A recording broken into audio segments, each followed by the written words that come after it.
When I was a child, the only thing that would get me to sleep was my parents reading me the takeaway menu from our local Chinese restaurant, the Flying Chopstick. David's team. At what age was this? I'd say it kicked off at 7 and probably lasted about a year. Was it read out in any type of accent? No. Well, my dad... When you say any type, Any type there's of one accent, specific one. If they read it in a French accent, it'd be nice. This is quite surreal, isn't it? But I'll go with it. My dad is half Polish, half Lithuanian, so it had a sort of Eastern European tinge. Could you give us a kind of a little rendition? So it'd be something along the lines of... This will be interesting. It'd be something We'll just separate ourselves from the person doing the routine. You don't want to be in the clip when it comes on the news, do you?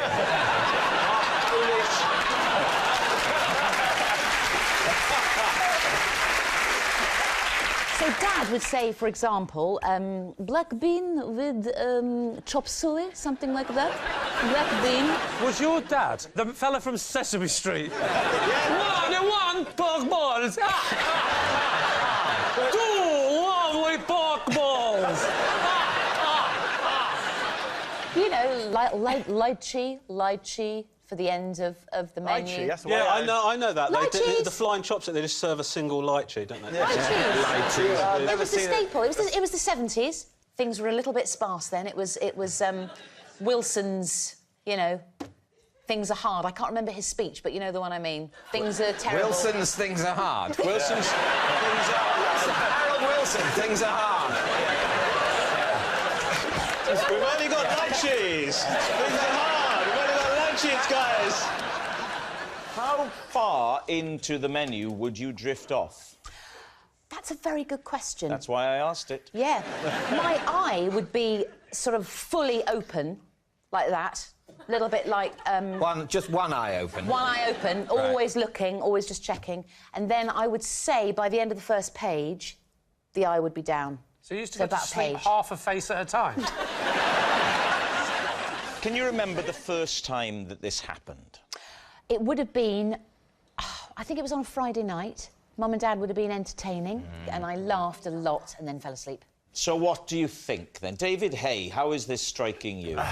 The detail, the fact that she knew straight away what day it was on a Friday night.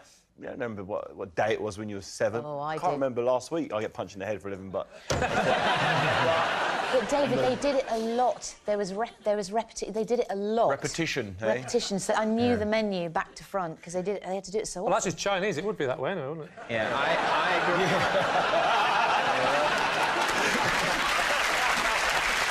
Romesh, what are you thinking?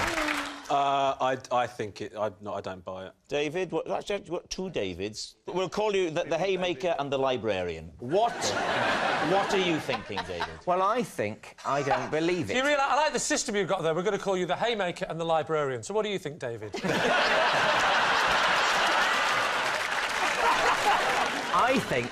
I don't think... She's... At the age of 7, I think a 7-year-old child will require a coherent story. All right, so you're saying it's a lie?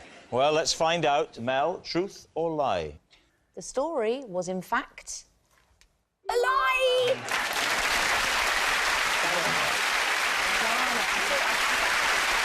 When I was a child, the only thing that would get me to sleep was my parents reading me the takeaway menu from our local Chinese restaurant, the Flying Chopstick. David's team. At what age was this? I'd say it kicked off at 7 and probably lasted about a year. Was it read out in any type of accent?